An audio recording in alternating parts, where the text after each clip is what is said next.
Assalamualaikum warahmatullahi wabarakatuh, dimanapun sahabat berada. Saya baru menyadari bahwa kemarin itu waktu minggu lalu ternyata video kita ini terputus. Jadi saya pikir di awal video ini, diskusi kali ini saya akan meneruskan sedikit tentang pelajaran geopolitik dan geostrategi. Jadi sahabat semua, kita tahu setelah 20 tahun reformasi berjalan, pelajaran tentang Pancasila, pelajaran tentang bernegara hilang dari pelajaran teman-teman. Berarti kalau sahabat semua umurnya sekitar 25 itu jigo ya. Jadi kalau kalian saat ini sahabat semua usianya 20-an, saya yakin pelajaran Pancasila berbeda dengan saya yang sudah kepala 5. Dan kalian-kalian yang uji kelamin ini, uji kelamin itu usia jigo kelakuan minus gitu ya. Saya rasa banyak kali ya yang saat ini yang kelakuannya minus, usianya jigo gitu ya. Anda disebut kelakuan minus mungkin karena pemahaman bernegaranya yang kurang. Jadi saya buka hari ini tentang cara cerdas bernegara. Karena saya merasa tergelitik, sudah hampir lebih dari 20 tahun tidak ada bapak bangsa, tidak ada yang mengingatkan kemana jalannya arah negara, tidak banyak paham tentang geopolitik dunia, geostrategi dunia, dan geoekonomi. Pertanyaannya adalah, apa sih itu geopolitik?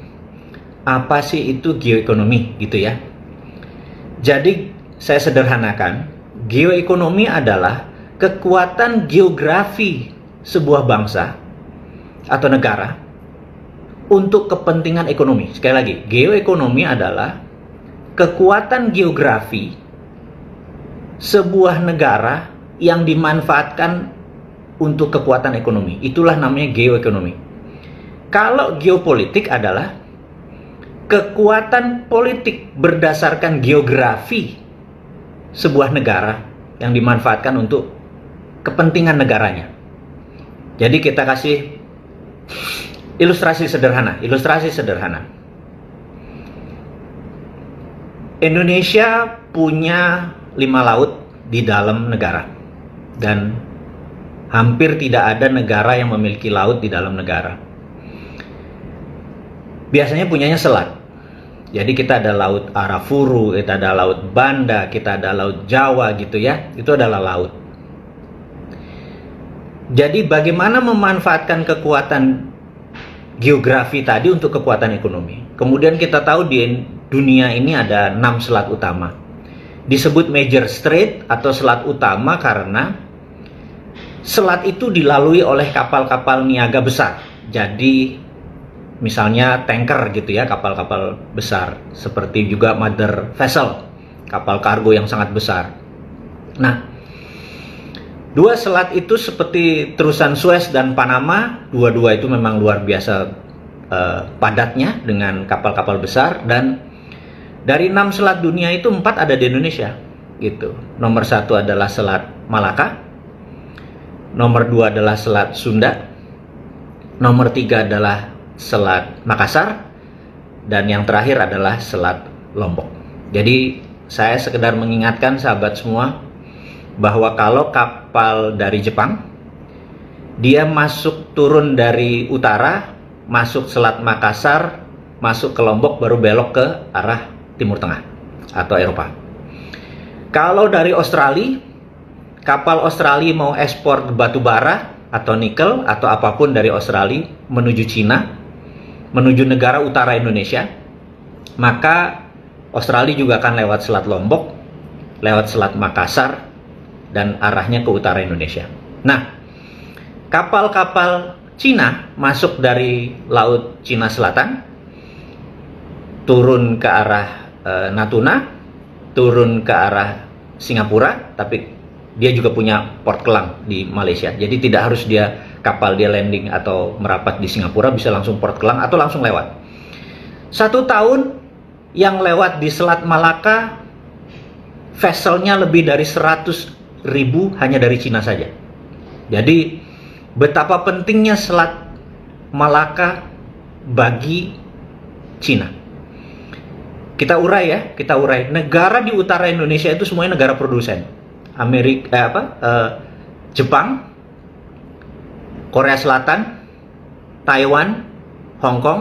Kita pisahkan Hong Kong dengan Cina dulu. Kemudian Cina ada Shenzhen, Guangdong, ada Shanghai dan lain sebagainya. 20% produk mereka pergi ke Amerika Utara.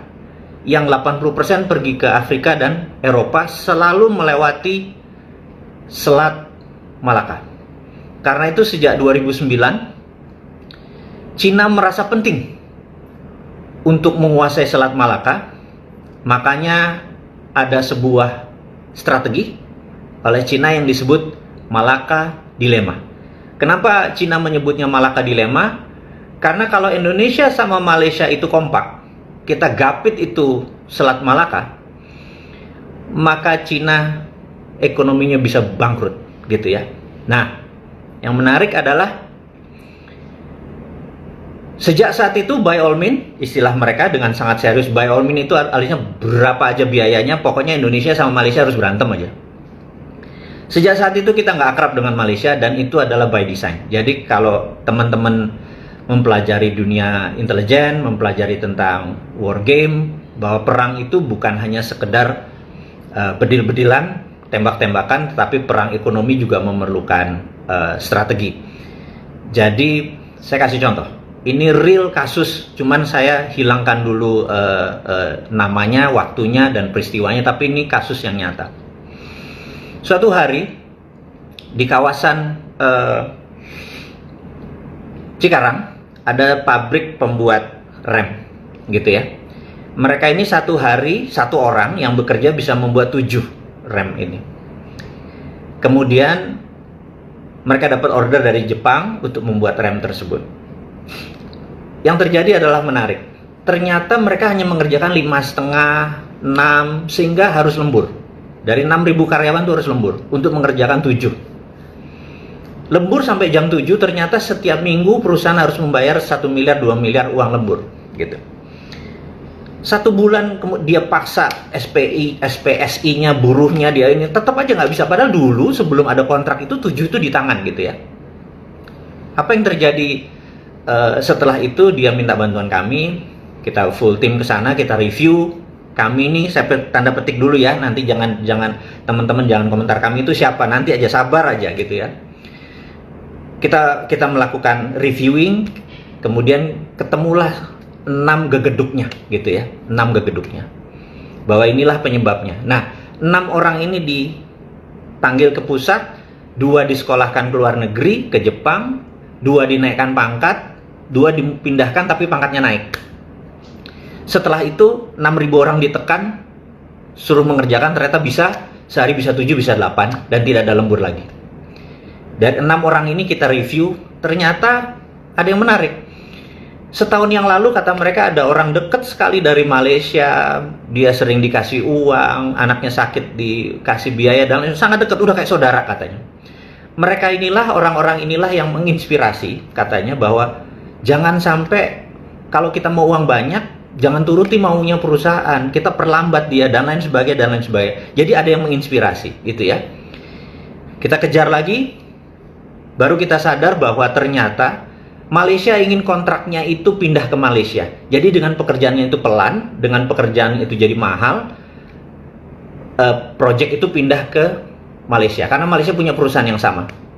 Disitulah kita kaget bahwa ternyata Malaysia pun tega melakukan infiltrasi ke negara kita untuk melakukan economic offense, serangan seperti itu.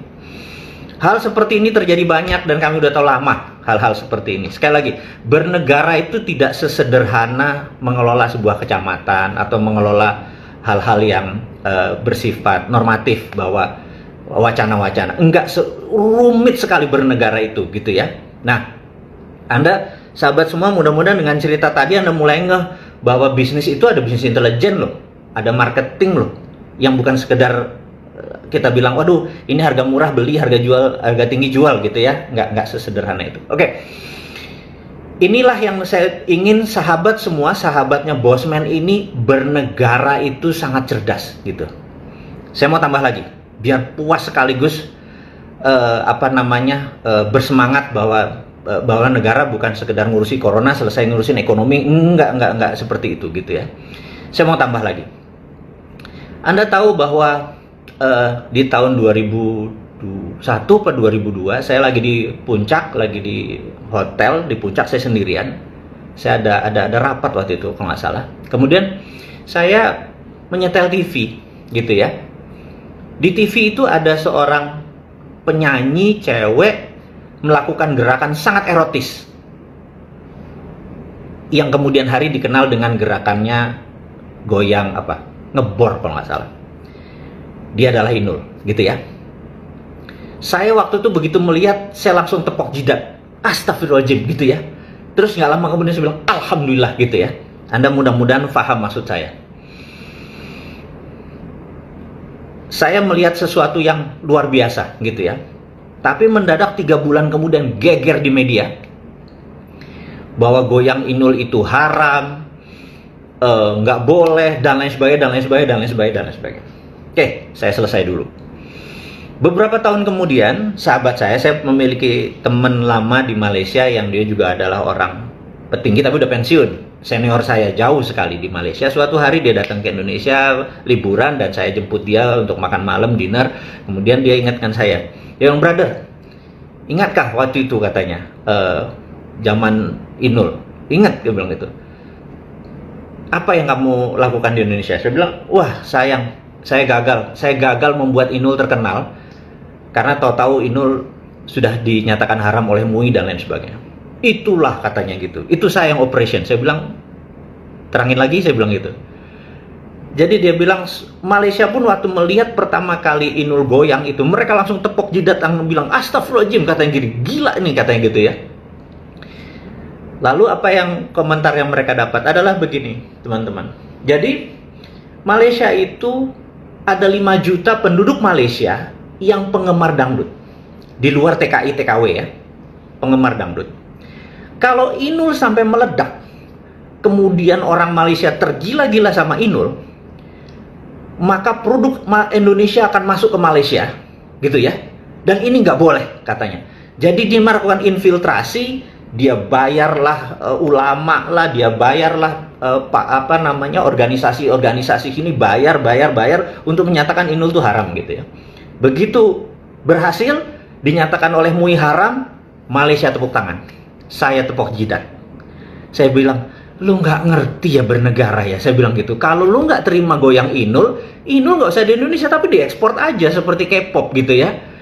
Itulah sahabat semua, saya pengen Anda itu tidak sederhana ngelihat, oh ini haram, ini halal. Itu pasti ada yang bermaksud. Sekarang goyang ngecor lah, goyang apalah lebih banyak, lebih jorok. Tapi karena tidak mempengaruhi sebuah negara, tidak ada yang infiltrasi. Jadi teman-teman, mudah-mudahan informasi bela negara seperti ini teman-teman paham. Jadi hari ini aja saya udah ngasih 2 bocoran bahwa negara lain itu sangat peduli sama Indonesia dan Indonesia kayak terlalu naif mengelola negaranya. Jadi saya gregetan gitu ya. Bahkan nggak usah begitu, 2024, saya ngomong 2024, calonnya siapa sebutin, nggak satu pun paham beginian gitu ya. Saya kadang-kadang ya Allah, masa negara Indonesia nih pemimpinnya gitu amat sih, terlalu kasual gitu loh. Dan nggak baca buku, nggak punya think tank, orang di sekelilingnya nggak sensitif terhadap rakyat gitu ya. Dan saya nggak pengen memiliki apapun, nggak pengen jabatan politik apalagi. Saya pebisnis, saya masih nggali di sawah, saya masih macul gitu ya. Tapi kalau negara ini bener kan kita enak hidupnya bener ya sudah. Saya ngomong melalui sahabat semua, mudah-mudahan sahabat semua bisa menyambung lidah ini, ajarin teman-teman gitu ya. 2 hal, bahwa ada namanya infiltrasi, ada agent di sebuah negara, ada sleeping army, ada sel-sel tidur yang nanti mereka bisa bangunkan, tahu-tahu Indonesia terguling aja tahu-tahu gitu ya. Dan banyak sekali titik-titik di sini, yaitu baru yang dari Malaysia, belum dari Singapura, dari Filipina, dari Morskova, Rusia punya di sini. Rusia tuh kalau ada hubungannya sama Bintang Kejora sama GAM, pasti ada agen Rusianya. Aduh, saya kalau udah kayak gitu tuh bener-bener kayak kok transparan banget sih negara Indonesia ini gitu ya.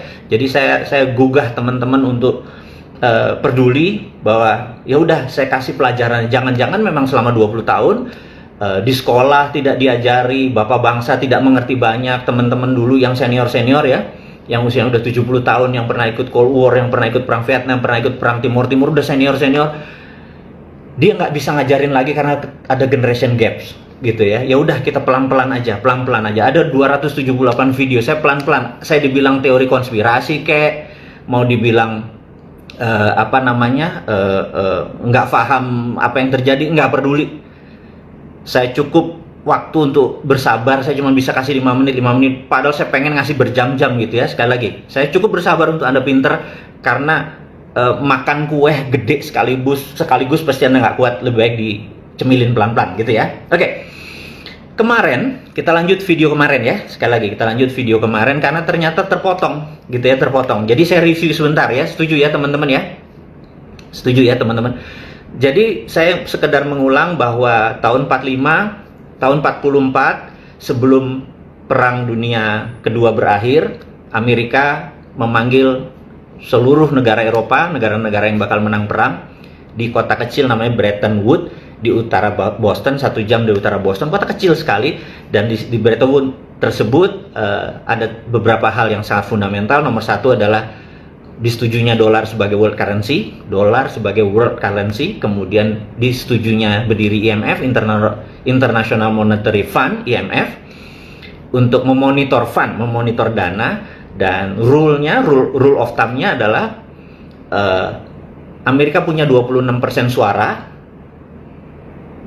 sisanya adalah negara lain di dunia, termasuk Indonesia punya 0,5, Cina punya sekian segala macam. Dan untuk sebuah resolusi diputuskan atau keluar, harus 75% suara. Kesimpulan, kalau Amerika tidak setuju, maka suaranya cuma 74%. Tidak bisa 75%, tidak pernah quorum. Jadi jangan pernah bilang bahwa IMF lembaga independen. IMF adalah lembaganya Amerika. IMF adalah toolnya Amerika, gitu ya.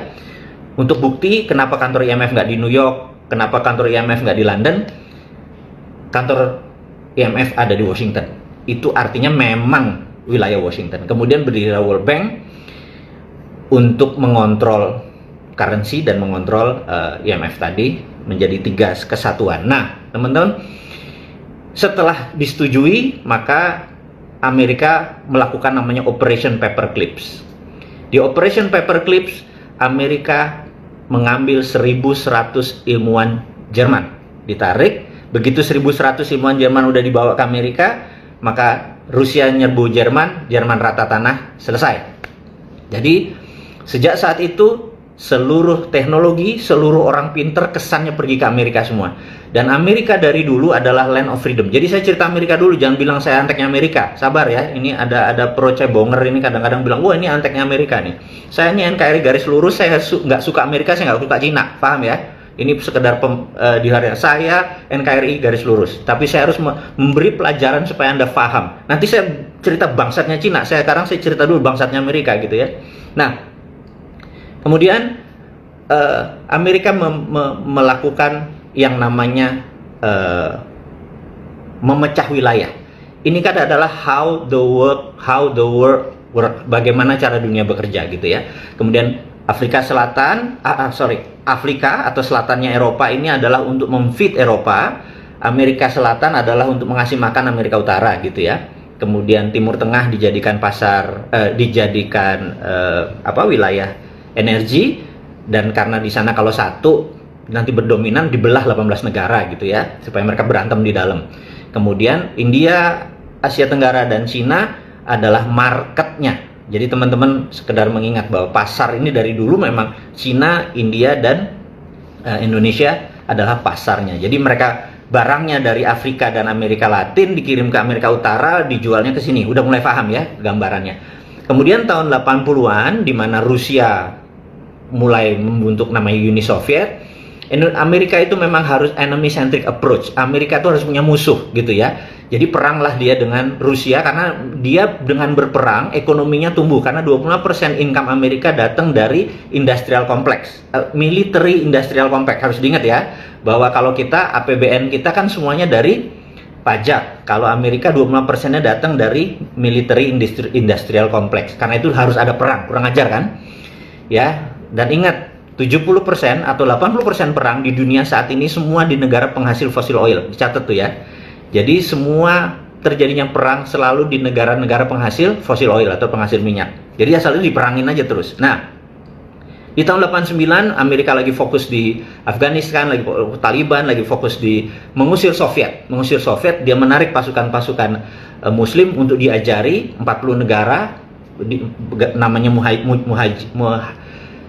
Mujahidin untuk menyerbu Rusia di Afgan, gitu ya. Nah, ada yang lupa, tahun 89 yang sama Cina juga lagi tinggi-tingginya nasionalismenya dia. Nasionalisme tipe versi PKC, Partai Komunis Cina. Dan tahun 89 ada peristiwa yang besar yang namanya Tiananmen. Tiananmen ini moment of greatness. Ada pertanyaan besar, karena sebelumnya zamannya Ronald Reagan jadi presiden, Cina itu menandatangani sebuah perjanjian yang sangat berat, yaitu 40 tahun kemudian Cina harus jadi negara demokrasi. Setidak-tidaknya pemilihan kepala daerah bisa menggunakan voting, gitu ya, menggunakan voting atau election. Nah, mereka masa itu masa consolidate. Mereka mau demokrasi ala Amerika, ala Barat, atau tetap 11 jenderal berhadapan dengan Deng Xiaoping waktu itu, pemimpin partai tertinggi, bilang, saya nggak mau, kalau Anda pilih demokrasi, kami bersebelas potong leher, gitu ya. Deng Xiaoping dilema dan akhirnya memutuskan setuju sama 11 orang itu. Bahkan Perdana Menteri yang saat itu pun ditaruh di penjara rumah. Saya lompatin ceritanya karena ini ada di New Tiananmen Papers. Jadi teman-teman, kalau saya ngomong saya selalu ada referensinya. Nama bukunya namanya New Tiananmen Papers. Anda buka aja di Google, New Tiananmen Papers. Di New Tiananmen Papers ini di bawahnya tulisannya begini: A secret meeting that changed China. Sekali lagi saya mau cerita. The secret meeting that changed China. Jadi ada meeting rahasia yang merubah sejarah Cina. Nah, akhirnya mereka memutuskan, mereka fuck off, buang IMF, buang World Bank, buang Amerika. Mereka menjadi negara berbasis sistemnya mereka sendiri. Nah, siapa guru besarnya mereka? Teman-teman boleh cek. Michael Hudson. Michael Hudson, benar, Michael Hudson. Hudson. Michael Hudson, pendiri Hudson Institute, adalah seniornya Alan Greenspan. Anda ingat, Alan Greenspan adalah maestronya Bank Sentral Amerika, Federal Reserve. Tapi Michael Hudson adalah seniornya. Di Chase Manhattan dulu dia adalah seniornya dari Alan Greenspan.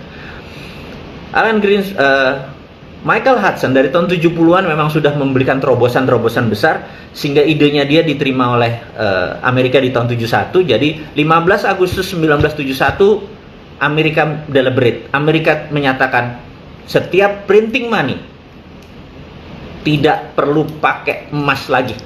Jadi Amerika melepas dolarnya, tidak pakai emas lagi, dia print suka-suka mereka. Ini yang kurang ajar ya. Nanti kita akan bicara khusus sampai sana. Karena itu saya merasa saya nggak percaya lagi sama dolar, gitu ya. Nanti kita sampai sana. Nah, kemudian Hudson ini ngajar di Peking University. Dia sekarang guru besar di Missouri University. Dia ngajar di Peking University. Ilmunya adalah MMT, Modern Monetary Theory, yang saya anut sudah lama. Jadi dia mengajarkan seluruh petinggi Partai Komunis Cina, seluruh Politbiro adalah muridnya Michael Hudson. Di 89 itulah teori MMT dipakai di Cina. Apa yang dipakai? Oke. Saya mau terangkan sedikit teman-teman, dan ini adalah mudah-mudahan ilmu yang bermanfaat buat Anda semua, karena suatu hari kita akan membuat ini menjadi bagian dari Indonesia. Jadi begini. Hudson tidak percaya sama inflasi. Inflasi adalah kalau mismatch. Kalau ada yang mismatch balance sheet-nya pasti inflasi.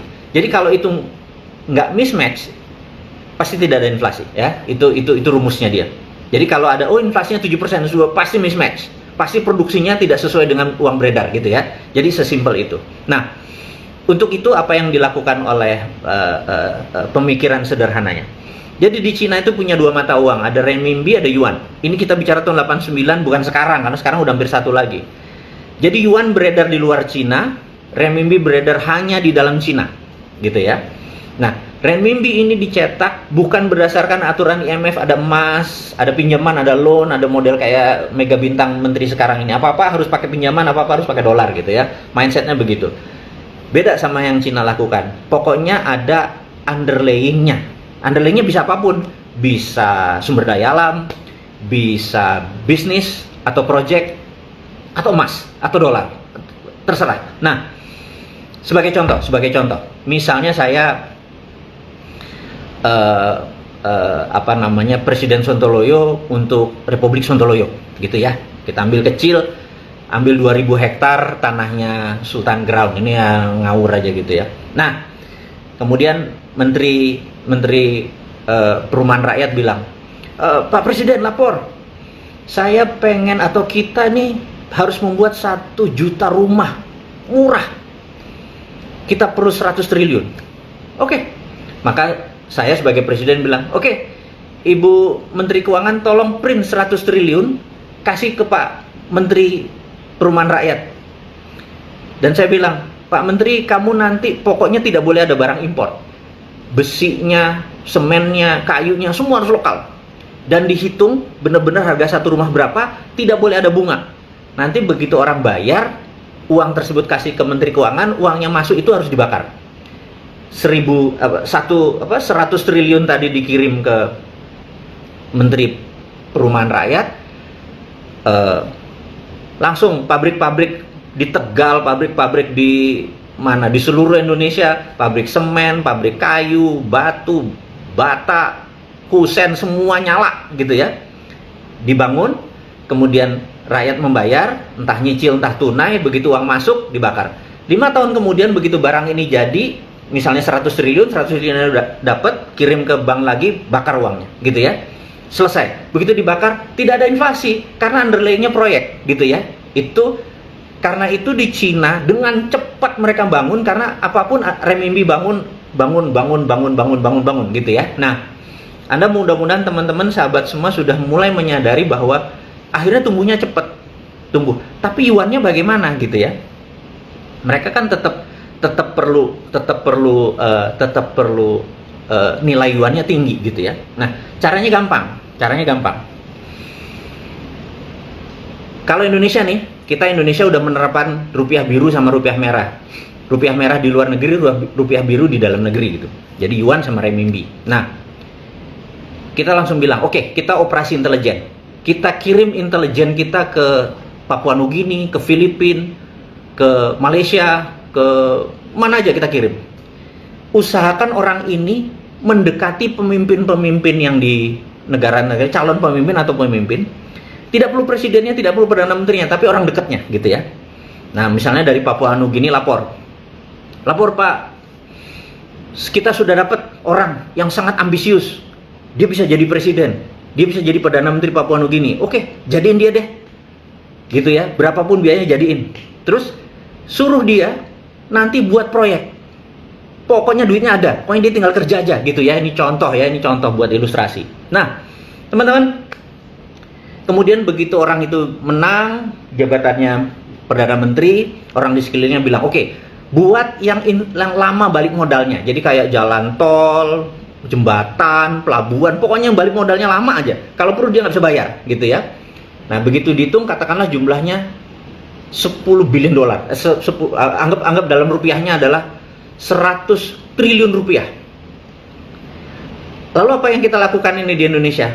100 triliun kita print lagi, kita bayar lagi ke Krakatau Steel. Jadi proyeknya ini ya, untuk besinya, semen Indonesia, besi segala macam, bawa ke Papua Nugini utuh.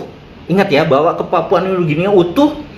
Bahkan di sana pun orang Papua Nugini nggak boleh kerja. Harus ingat ya, nggak boleh kerja. Jadi semuanya harus orang kita, orang Indonesia datang ke sana, TKI-nya semua orang Indonesia. Pokoknya di sana nanti perdana menteri cuma datang gunting pita, rakyatnya suruh keprok-keprok gitu ya. Itu aja tugasnya. Nah, nanti begitu barang balik, mereka nyicil dalam bentuk dolar ke Indonesia. Nah, begitu dolar masuk, renminbi kita bakarin sehingga nilai rupiah merahnya menguat. Anda mulai paham ilustrasi ini ya? Mulai paham. Tadi saya cerita tentang kurang ajarnya Amerika, sekarang saya cerita kurang ajarnya Cina.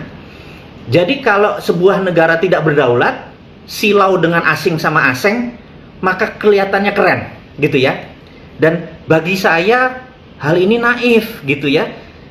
Perdana Menteri Papua Nugini loh ya yang naif ya. Kalau di sini pinter, nggak mungkin orang kita mah dikerjain kayak gitu, nggak mungkin gitu. Ini Papua Nugini, jadi bukan kita. Ini kita mau mengeksekusi Papua Nugini. Jadi teman-teman sekarang udah ada 3 pelajaran nih, bahwa ada infiltrasi dari negara lain, kurang ajarnya Amerika, kemudian bagaimana kurang ajarnya Cina. Anda mulai kebayang kan bahwa setiap negara itu ada namanya hajat hidup. Dia punya survival of the nation. Dia pengen Amerika itu hidup 1000 tahun, Cina juga pengen hidup 1000 tahun. Indonesia juga pengen hidup 1000 tahun gitu. Cuman karena silau ngelihat ke sana jadi kagum dengan mereka, jadi kita miring ke kiri, miring ke kanan. Dulu zamannya pemerintahan sebelum yang sekarang itu miring ke Amerika. Makanya disebut pemerintah yang kemarin tuh America born, America boy gitu ya. Oh, kita darlingnya Amerika. Terus begitu sekarang ya kita pegat atau kita putus sama Amerika, kita mulai genit-genit sama Cina gitu. Tapi Cina pinter, kita nggak dipacarin, kita cuman di deket-deketin aja, nggak dipacarin ya, digrepe-grepe doang gitu ya. Terus begitu mau balik ke Amerika lagi, ini perlu ventilator, kita deket-deket lagi Amerika, iya deh lo bayar deh dan lain sebagainya gitu ya. Jadi ini nggak simple gitu. Sama, nah Amerika juga sama. Waktu Demokrat berkuasa zamannya Obama, wah Cina tuh darling gitu. Begitu Trump disikat Cina, itu biasa. Jadi politik dunia itu memang selalu kiri kanan gitu ya. Nah, teman-teman, kita ngomong tentang geopolitik, geostrategi seperti begini, ini hanya cuman sanepo, cuman kiasan. Bahwa ceritanya akan panjang sekali. Saya cuman ingin meringkas itu supaya Anda paham, supaya ngono tuh ngelola itu gitu ya. Terus nanti kita tanya nih, misalnya, oh dia mau jadi presiden, lu punya otak seperti Bosman nggak? Lo gubernur ini lo challenge saja. Kalau dia cuman kebanyakan selfie pamer-pamer terus jualan-jualan, konsep nggak ada, think tanknya nggak ada, begitu memimpin negara gitu ya. Nah, kita challenge gitu, dan jangan harap saya maju. No, saya bilang saya pebisnis, mendingan bikin duit saya gitu. Happy saya kalau negara happy, bikin duitnya enak gitu, karena bikin duit itu kayak lebih nikmat gitu daripada jabatan politik gitu ya teman-teman. Oke, teman-teman, ada beberapa, ini jam piro ini, saya jangan lama-lama nih teman-teman, kalau ini udah nggak bayar lu gitu. Teman-teman, saya mau menceritakan sedikit, kan selalu ada yang baru dari Bosman. Itu menjadi tagline kita. Kalau menyempatkan waktu bersama Bosman, pasti ada sesuatu yang baru. Mudah-mudahan ada 3 hal ini menjadi hal yang baru buat Anda. Saya mau menceritakan sedikit kali ini bisnis ya. Bisnis. Jadi bisnis begini. Bisnis yang ada di Indonesia saat ini, terutama sisi UKM terpukul gitu ya. Kita semua tahu, udah yang ngomong udah terlalu banyak deh gitu. Apalagi yang mau jadi presiden atau mau kekuasaan atau yang punya kuasa, ngomongnya itu terus gitu ya. Saya sekedar meringkas bahwa ternyata ada 30% UKM yang tidak kena masalah dengan corona. Salah satunya adalah sahabat saya, Mas Yoyo. Kemudian Mas Keke, sahabat-sahabat saya yang memang main di digital. Ternyata mereka nggak kena. Kenapa nggak kena itu ya? Nah, kenapa nggak kena? Ini saya terangin. Bahwa ternyata mereka UKM-nya sudah UKM 4.0 gitu. Apa itu UKM 4.0? UKM 4.0 itu sudah terintegrasi dengan sistem distribusi, terintegrasi dengan sistem logistik, terintegrasi dengan sistem point of sales, terintegrasi dengan payment.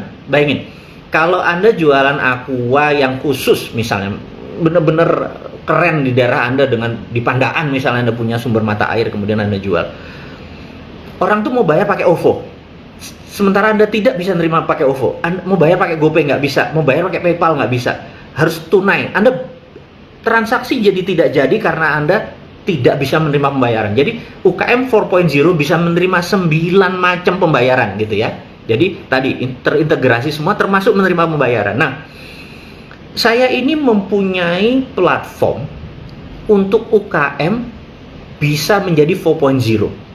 Mahal biayanya. Saya kasih tahu mahal karena kami harus punya database ini, punya server yang besar, punya SDM yang banyak, kemudian belum lagi insurance dan dari IT tadi ya, kalau kehack, kalau diserang, kalau mati listrik dan banyak itu sumbernya, itu nggak murah. Saat ini baru 3.000 orang UKM menggunakan jasa perusahaan saya ini. Namanya Refeed, REFEED, refeed.id. Jadi www.refeed, REFEED, refeed.id. Refeed.id ini senior partner saya, Mas Keke, bilang, gimana Pak Mardigu kalau kita gratiskan aja supaya teman-teman UKM bisa menjadi 4.0. Kalau mereka mau ekspor ke Malaysia misalnya, mereka nggak ngerti custom, pabean gimana, gudang gimana. Kalau itu tinggal pencet, itu sistem jalan sendiri gitu ya. Saya pikir, wah, kenapa nggak? Tapi kita ada limitnya, Kalau kita semua kasih gratis, ambruk perusahaan kita gitu ya. Kita ada limitnya. Jadi kita bilang, siapa saja yang mendaftar dari sekarang sampai Juli akhir, kita kasih gratis. 3 bulan ini gratis. Manfaatkan ini untuk Anda membuat bisnis Anda. Sekali lagi, ini bisnis ya. Ini untuk membalik keadaan, memanfaatkan. Anda tinggal pencet. Bisnis Anda udah 4.0. Dan bisnis 4.0 adalah bisnis yang paling tahan dengan corona. Gitu, karena memang corona kan social distancing. Karena ini kan tidak ada unsur social distance, nggak ada unsur sosialnya, semuanya robotik, semuanya digital. Jadi teman-teman, kalau Anda, sahabat semua,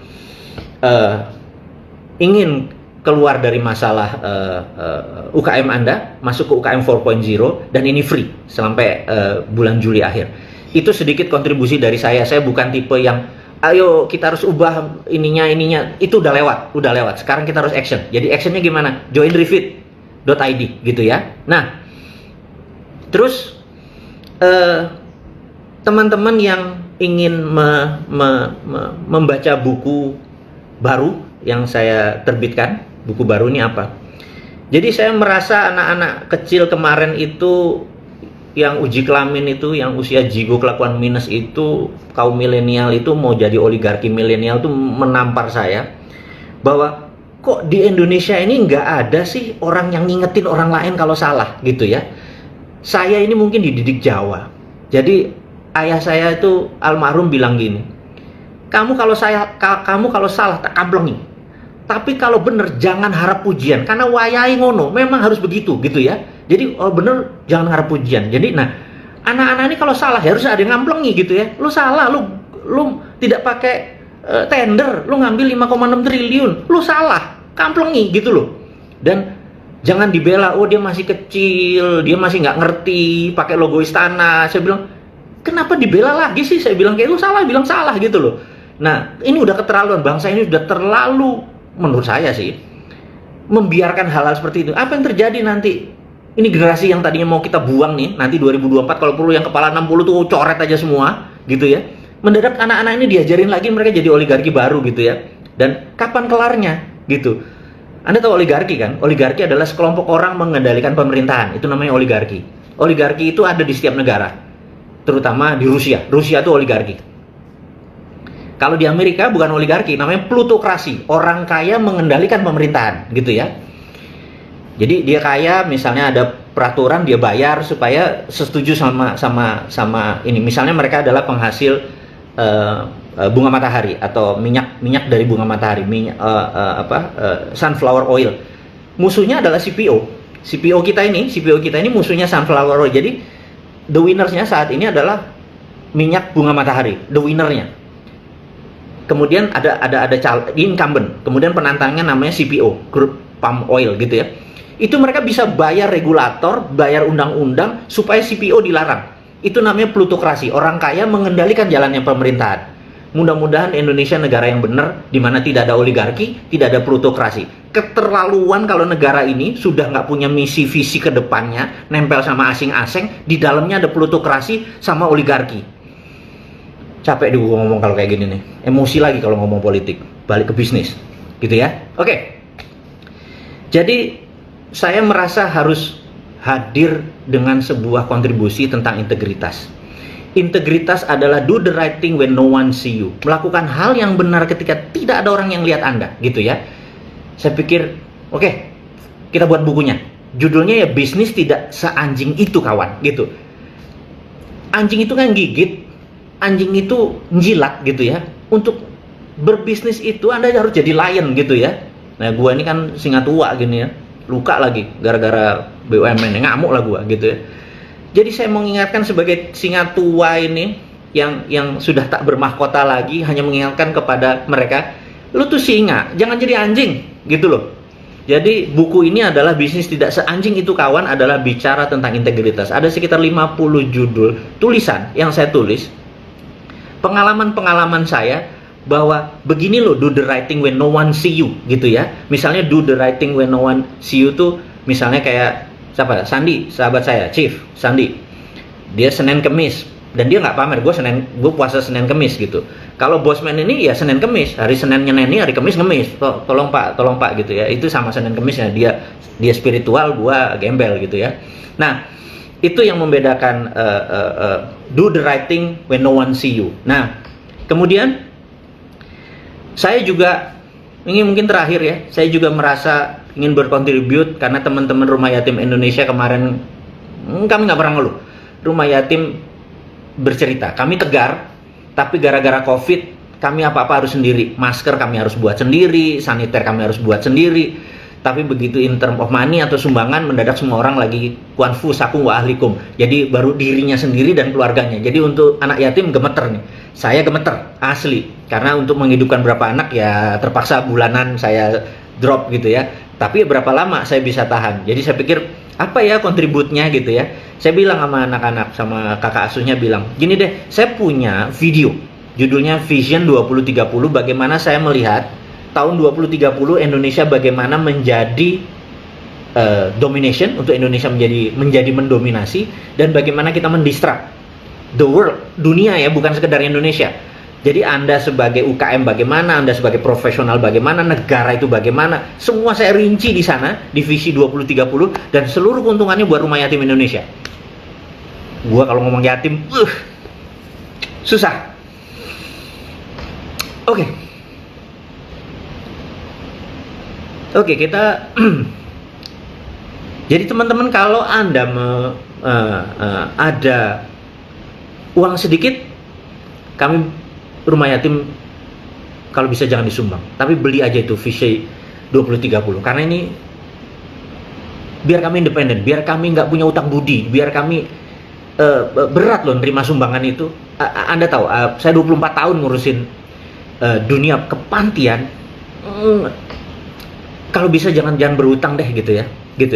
Itu dari saya. Nah, teman-teman, di ujung pembicaraan kita hari ini, awalnya kita bicara geopolitik, di ujungnya kita atau saya jualan tentang refit untuk UKM Anda menjadi 4.0 refit, refeed.id, www.refeed.id. Nah, kemudian saya juga mengajak teman-teman untuk belajar tentang integritas, beli buku dari Bisnis Hack.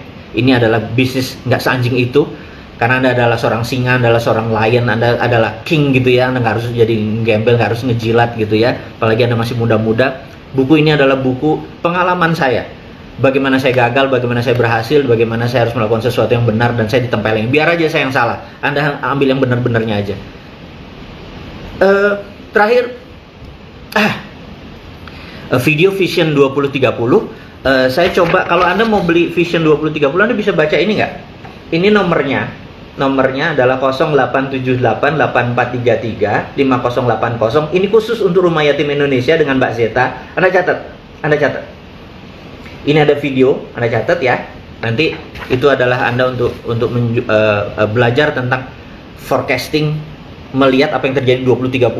Apa yang akan saya predik adalah aduh, saya bocorin nggak ya?